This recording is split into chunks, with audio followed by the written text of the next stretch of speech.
Bidadi township ವಿರುದ್ಧ ಬೀದಿಗಿಳಿಯಲಿರು ಕೇಸರಿ ಪಡೆ ನೋಡಿ. ಬಿಡದಿ ಟೌನ್ಶಿಪ್ ವಿರುದ್ಧ ಇವತ್ತು ಕೇಸರಿ ರಣಕಹಳೆ. ಇವತ್ತು ಬೆಂಗಳೂರಿನ ಫ್ರೀಡಂ ಪಾರ್ಕ್ನಲ್ಲಿ ಬಿಜೆಪಿ ನಾಯಕರು ಪ್ರತಿಭಟನೆ ಮಾಡೋದಕ್ಕೆ ಮುಂದಾಗಿದ್ದಾರೆ. ಬಿವೈ ವಿಜಯೇಂದ್ರ ಸಾರಥ್ಯದಲ್ಲಿ ಸರ್ಕಾರದ ವಿರುದ್ಧ ಸಮರ ಸಾರೋದಕ್ಕೆ ಮುಂದಾಗಲಿದ್ದಾರೆ. ಟೌನ್ಶಿಪ್ ಯೋಜನೆಯನ್ನ ತತ್ಕ್ಷಣವೇ ಕೈಬಿಡಬೇಕು ಅಂತ ಹೇಳಿ ಈಗಾಗಲೇ ಸುಮಾರು ದಿನಗಳಿಂದಲೂ ಕೂಡ ಆಗ್ರಹಿಸಿದ್ದಾರೆ. ಬಿಡದಿ ಟೌನ್ಶಿಪ್ ವಿರುದ್ಧ ಬೀದಿಗಿಳಿಯಲಿದ್ದಾರೆ ಕೇಸರಿ ಪಡೆ. ಬಿಡದಿ ಟೌನ್ಶಿಪ್ ವಿರುದ್ಧ ಇವತ್ತು ಬಿಜೆಪಿ ನಾಯಕರು ಪ್ರತಿಭಟನೆ ಮಾಡೋದಕ್ಕೆ ಮುಂದಾಗ್ತಿದ್ದಾರೆ. ಇವತ್ತು 10 ಗಂಟೆ ಸುಮಾರಿಗೆ ಫ್ರೀಡಂ ಪಾರ್ಕ್ನಲ್ಲಿ ನಡೆಯಲಿರುವಂತಹ ಪ್ರತಿಭಟನೆ ಇದು. ಕಾಂಗ್ರೆಸ್ ಸರ್ಕಾರದ ವಿರುದ್ಧವಾಗಿ ಬಿಜೆಪಿ ನಾಯಕರು ಪ್ರೊಟೆಸ್ಟ್ ಮಾಡೋದಕ್ಕೆ ಹೊರಟಿದ್ದಾರೆ. ಸಂಸದರು, ಶಾಸಕರು, ಪ್ರಮುಖ ನಾಯಕರು ಭಾಗಿಯಾಗಲಿದ್ದಾರೆ. ರೈತರ ವಿರುದ್ಧ ಹಾಕಿರುವಂತಹ ಕೇಸ್ ಏನಿದೆ ಅದನ್ನ ವಾಪಸ್ ತೆಗೆದುಕೊಳ್ಳಲೇಬೇಕು ಅಂತ ಹೇಳಿ ಈಗ ಬಿಗಿಪಟ್ಟನ್ನ ಹಿಡಿದಿದ್ದಾರೆ.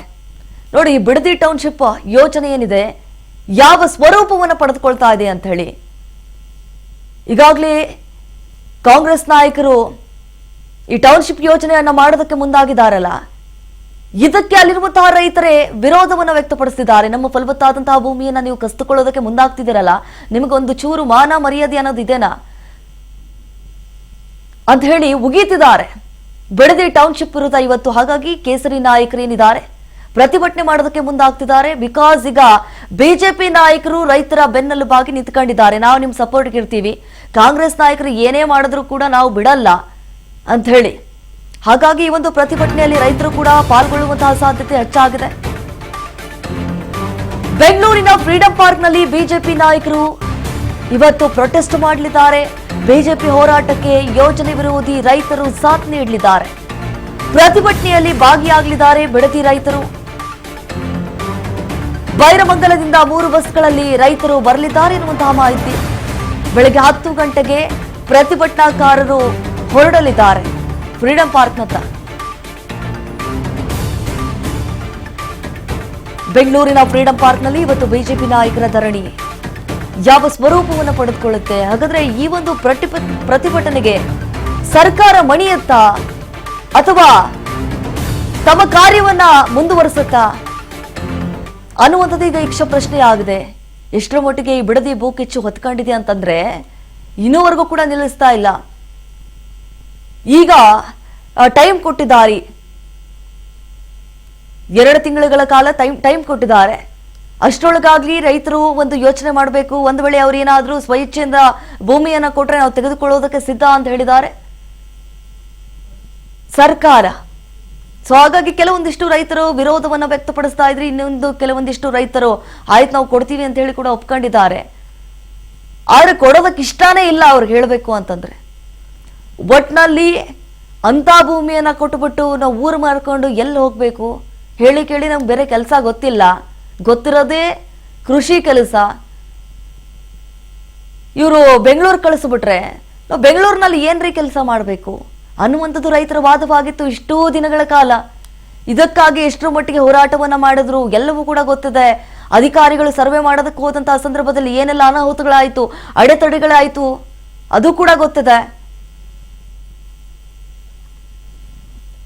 ಇದ್ರ ಬಗ್ಗೆ ಮತ್ತಷ್ಟು ಡೀಟೇಲ್ಸ್ ಕೊಡ್ತಾರೆ ನಮ್ಮ ಪ್ರತಿನಿಧಿ ಬಸವರಾಜ್. ಈಗ ಫೋನ್ ಸಂಪರ್ಕದಲ್ಲಿ ಜಾಯ್ನ್ ಆಗಿದ್ದಾರೆ. ಬಸವರಾಜ್ ಹುಗಾರ್, ನಾವು ಗಮನಿಸಿದಾಗೆ ಈ ಬಿಡದಿ ಟೌನ್ಶಿಪ್ ವಿಚಾರ ಏನಿದೆ ರೈತರು ಇನ್ನೂ ಭುಗಿಲೇಳ್ತಾ ಇದ್ದಾರೆ. ಇವತ್ತು ಪ್ರತಿಭಟನೆ ಕೂಡ ನಡೆಯುತ್ತೆ. ಯಾರ ನೇತೃತ್ವದಲ್ಲಿ ನಡೀತಾ ಇದೆ, ಎಷ್ಟು ಗಂಟೆಗೆ ನಡೆಯುತ್ತೆ, ಯಾರೆಲ್ಲ ಭಾಗಿಯಾಗ್ತಿದ್ದಾರೆ ಬಸವರಾಜ್? ದೀಪಾ, ಬಿಡದಿ ಟೌನ್ಶಿಪ್ ವಿಚಾರಕ್ಕೆ ಸಂಬಂಧಪಟ್ಟಂತೆ ಬಹಳ ಚರ್ಚೆ ಆಗ್ತಾ ಇದಾವೆ. ಟೌನ್ಶಿಪ್ ಯೋಜನೆಯನ್ನ ಮಾಡೇ ಮಾಡ್ತೀವಿ ಅನ್ನುವಂತಹ ಹಠಕ್ಕೆ ಬಿದ್ದಿರ್ತಕ್ಕಂತಹ ಸಿಎಂ ಡಿ.ಕೆ. ಶಿವಕುಮಾರ್ ಅವರು ಒಂದ್ ಕಡೆ ಅದನ್ನ ರೈತರು, ಆ ಭಾಗದ ರೈತರು ಬಹಳ ದೊಡ್ಡ ಮಟ್ಟದಲ್ಲಿ ಕೂಡ ವಿರೋಧನ ಕೂಡ ವ್ಯಕ್ತಪಡಿಸ್ತಾ ಇದ್ದಾರೆ. ಹಾಗಾಗಿ ರೈತರ ಪರವಾಗಿ ನಿಂತಿರ್ತಕ್ಕಂತ ಇದೀಗ ಬಿಜೆಪಿ ನಾಯಕರು ಸಹಿತ ಈ ಒಂದು ಬಿಡದಿ ಟೌನ್ಶಿಪ್ ಯೋಜನೆಯನ್ನ ಕೂಡಲೇ ಕೈ ಬಿಡಬೇಕು, ಏನು ಈಗಾಗಲೇ ಒಂದು ಗ್ರಾಮಗಳ ಒಂದು ಭೂಮಿಯನ್ನ ತೆಗೆದುಕೊಳ್ಳಲಿಕ್ಕೆ ಏನು ಒಂದು ನೋಟಿಫಿಕೇಶನ್ ಹೊರಡಿಸಿದ್ದಾರೆ, ಅದನ್ನ ಕೂಡಲೇ ಹಿಂತೆಗೆದುಕೊಳ್ಬೇಕು ಅನ್ನುವಂತ ನಿಟ್ಟಿನಲ್ಲಿ ಆಗ್ರಹಿಸಿ ಇವತ್ತು ರಾಜ್ಯ ಸರ್ಕಾರದ ವಿರುದ್ಧವಾಗಿ ಬಿಜೆಪಿ ನಾಯಕರು ಒಂದು ಪ್ರತಿಭಟನೆಯನ್ನು ಕೂಡ ಹಮ್ಮಿಕೊಂಡಿರ್ತಕ್ಕಂಥದ್ದು. ನಗರದ ಫ್ರೀಡಂ ಪಾರ್ಕ್ ನಲ್ಲಿ ಕೂಡ ಬೃಹತ್ ಮಟ್ಟದ ಒಂದು ಪ್ರತಿಭಟನಾ ಸಮಾವೇಶವನ್ನು ಕೂಡ ಹಮ್ಮಿಕೊಂಡಿದ್ದಾರೆ. ಬಿಜೆಪಿಯ ರಾಜ್ಯಾಧ್ಯಕ್ಷರಾಗಿರ್ತಕ್ಕಂಥ ವಿಜೇಂದ್ರ ಅವರ ನೇತೃತ್ವದಲ್ಲಿ ಕೂಡ ಈ ಪ್ರತಿಭಟನೆ ನಡೆಯುವಂಥದ್ದು. ಈ ಪ್ರತಿಭಟನೆಯಲ್ಲಿ ವಿರೋಧ ಪಕ್ಷದ ನಾಯಕರಾಗಿರ್ತಕ್ಕಂಥ ಆರ್ ಅಶೋಕ್ ಅವರು, ಮತ್ತೆ ಬಿಜೆಪಿಯ ಶಾಸಕರು, ಸಂಸದರು ಮತ್ತೆ ಪಕ್ಷದ ಮುಖಂಡರು ಸಹಿತ ಅದರಲ್ಲಿ ಪ್ರಮುಖವಾಗಿ ಭಾಗವಹಿಸ್ತಾರೆ. ಈಗಾಗಲೇ ಒಂದ್ ಕಡೆ ಬಿಡದಿ ಟೌನ್ಶಿಪ್ ವಿಚಾರಕ್ಕೆ ಸಂಬಂಧಪಟ್ಟಂತೆ ಜೆಡಿಎಸ್ ಕೂಡ ಹೋರಾಟಕ್ಕೆ ಇಳಿದಿರ್ತಕ್ಕಂಥದ್ದು ಬಹಳ ದೊಡ್ಡ ಮಟ್ಟದಲ್ಲಿ ವಿರೋಧನ ವ್ಯಕ್ತಪಡಿಸ್ತಾ ಇದೆ. ಅದಕ್ಕೆ ಸಹಮತವೆಂಬಂತೆ ಬಿಜೆಪಿ ಸಹಿತ ಒಂದು ಬಿಡದಿ ಟೌನ್ಶಿಪ್ ಯೋಜನೆಯನ್ನ ರಾಜ್ಯ ಸರ್ಕಾರ ಕೂಡಲೇ ಕೈ ಬಿಡಬೇಕು ಅನ್ನುವಂತ ನಿಟ್ಟಿನಲ್ಲಿ ಇವತ್ತು ಬೆಳಿಗ್ಗೆ 10:30ಕ್ಕೆ ಕೂಡ ಈ ಪ್ರತಿಭಟನಾ ಸಮಾವೇಶ ಕೂಡ ಆರಂಭವಾಗುವಂತದ್ದು. ದೀಪ. ಎಸ್ ಬಸವರಾಜ್ ಹುಗಾರ್, ಈಗಾಗಲೇ ನೋಡಿ ರೈತರು ಯಾವ ಮಟ್ಟಿಗೆ ಹೋರಾಟವನ್ನ ಮಾಡ್ತಾ ಇದ್ದಾರೆ. ತಮ್ಮ ಭೂಮಿಯನ್ನ ನಾವು ಬಿಟ್ಕೊಡಲ್ಲ ಅಂತಂದ್ರೂ ಕೂಡ ಸರ್ಕಾರ ಮುಂದಾಗ್ತಾ ಇದೆ, ನಾವು ಯೋಜನೆಯನ್ನ ಮಾಡೇ ಮಾಡ್ತೀವಿ ಅಂತ ಹೇಳಿ. ಮತ್ತೊಂದು ಕಡೆ ಇವತ್ತು ಏನ್ ಪ್ರತಿಭಟನೆ ಮಾಡ್ತಿದಾರಲ್ಲ, ಈ ಪ್ರತಿಭಟನೆಗೆ ಏನಾದ್ರೂ ಸರ್ಕಾರ ಮಣಿಯುತ್ತಾ ಅಂತ ಹೇಳಿ? ಖಂಡಿತ ದೀಪ. ಒಂದ್ ಕಡೆ ರಾಜ್ಯ ಸರ್ಕಾರ ಮಾತ್ರ ಈ ಬಿಡದಿ ಟೌನ್ಶಿಪ್ ಯೋಜನೆಯನ್ನ ಪ್ರಕ್ರಿಯೆ ಮುಂದುವರಿತಾನೆ ಇರುತ್ತೆ ಅನ್ನುವಂತ ನಿಟ್ಟಿನಲ್ಲಿ ಕೂಡ ಸಿಎಂ ಡಿ.ಕೆ. ಶಿವಕುಮಾರ್ ಅವರ ವಾದ ಕೂಡ ಆಗಿರ್ತಕ್ಕಂಥದ್ದು. ಆದ್ರೆ ರೈತರು ಮಾತ್ರ ನಮ್ಮ ಭೂಮಿಯನ್ನು ಯಾವುದೇ ಕಾರಣಕ್ಕೂ ಕೂಡ ನಾವು ಕೊಡೋದಿಲ್ಲ ಅನ್ನುವಂತ ನಿಟ್ಟಿನಲ್ಲಿ ತೀವ್ರವಾಗಿರ್ತಕ್ಕಂಥ ವಿರೋಧನ ವ್ಯಕ್ತಪಡಿಸ್ತಾ ಇದೆ. ಇದೀಗ ಜೆಡಿಎಸ್ ಹೋರಾಟಕ್ಕೆ ಇರುವಂತ ಸಂದರ್ಭದಲ್ಲಿ ಒಂದು ಸಮಿತಿಯನ್ನ ರಚನೆ ಮಾಡ್ಲಿಕ್ಕೂ ಕೂಡ ರಾಜ್ಯ ಸರ್ಕಾರ ಒಂದು ಹೆಜ್ಜೆಯನ್ನ ಹಿಂದಕ್ಕೆ ಕೂಡ ಇಟ್ಟಿರ್ತಕ್ಕಂಥದ್ದು. ಇದೀಗ ಅದೇ ನಿಟ್ಟಿನಲ್ಲಿ ಬಿಜೆಪಿ ಕೂಡ ದೊಡ್ಡ ಮಟ್ಟದಲ್ಲಿ ರಾಜ್ಯ ಸರ್ಕಾರ ವಿರುದ್ಧವಾಗಿ ಪ್ರತಿಭಟನೆ ಮಾಡ್ಲಿಕ್ಕೆ ಕೂಡ ಮುಂದಾಗಿದೆ. ಬಿಡದಿ ಟೌನ್ಶಿಪ್ ಯೋಜನೆ ಕೈ ಬಿಡಬೇಕು. ಹಾಗಾಗಿ ಇದು ಕೂಡ ರಾಜ್ಯ ಸರ್ಕಾರಕ್ಕೆ ಒಂದು ಎಫೆಕ್ಟ್ ಆಗುವಂತ ಸಾಧ್ಯತೆ ಕೂಡ ಇದೆ. ಹಾಗಾಗಿ ವಿರೋಧ ಪಕ್ಷಗಳ ಒಂದ್ ಕಡೆ ಏನು ಪ್ರತಿಭಟನೆಗಳು, ವಿರೋಧ ಏನಿದೆ ಅದಕ್ಕೆ ಒಂದ್ ಕಡೆ ಈ ಬಿಡದಿ ಟೌನ್ಶಿಪ್ ವಿಚಾರಕ್ಕೆ ಸಂಬಂಧಪಟ್ಟಂತೆ ಮತ್ತೊಂದು ಏನಾದ್ರೂ ಒಂದಿಷ್ಟು ಹೆಜ್ಜೆಗಳನ್ನ ತೆಗೆದುಕೊಳ್ಳಬಹುದು ಅಥವಾ ಅವ್ರನ್ನೂ ಕೂಡ ವಿಶ್ವಾಸಕ್ಕೆ ತೆಗೆದುಕೊಂಡು ರೈತರ ಒಂದು ಮನವೊಲಿಸುವಂತ ಪ್ರಯತ್ನಕ್ಕೂ ನಾವು ಮುಂದಾಗ್ತೇವೆ ಅನ್ನುವಂತ ನಿಟ್ಟಿನಲ್ಲಿ ಕೂಡ ವಿರೋಧ ಪಕ್ಷಗಳಿಗೆ ಒಂದು ತಿರುಗೇಟು ಕೊಡುವಂತ ಪ್ರಯತ್ನವನ್ನು ಮಾಡಬಹುದು. ಅಥವಾ ಈ ಬಿಡದಿ ಟೌನ್ಶಿಪ್ ವಿಚಾರಕ್ಕೆ ಸಂಬಂಧಪಟ್ಟಂತೆ ಮುಂದಿನ ಮಾರ್ಗೋಪಾಯಗಳು ಏನು ಅನ್ನುವಂತ ನಿಟ್ಟಿನಲ್ಲಿ ಕೂಡ ರಾಜ್ಯ ಸರ್ಕಾರಕ್ಕೆ ಇದೊಂದು ದೊಡ್ಡ ಮಟ್ಟಿಗೆ ಸವಾಲೆಂಬಂತೆ ಕೂಡ ಆಗ್ತಾ ಇದೆ. Deepa. S Basavaraj Hugar, thank you ತಮ್ಮ ಮಾಹಿತಿಗಾಗಿ. ಎಸ್ ನೋಡಿ, ಇವತ್ತು BY ವಿಜೇಂದ್ರ ಅವರ ನೇತೃತ್ವದಲ್ಲಿ ನಡೆಯಲಿರುವಂತಹ ಒಂದು ಪ್ರತಿಭಟನೆಯಲ್ಲಿ ರೈತರು ಕೂಡ ಭಾಗಿಯಾಗಲಿದ್ದಾರೆ. ಈಗಾಗಲೇ ಸುಮಾರು ದಿನಗಳಿಂದಲೂ ಕೂಡ ವಿರೋಧವನ್ನ ವ್ಯಕ್ತಪಡಿಸಿದ್ದಾರೆ. ಅದು ದೊಡ್ಡ ಮಟ್ಟದಲ್ಲಿ. ಇವತ್ತು ಯಾವ ರೀತಿ ನಡೆಯುತ್ತೆ ಪ್ರತಿಭಟನೆ ಅನ್ನೋದೇ ನಿಜಕ್ಕೂ ಕುತೂಹಲ.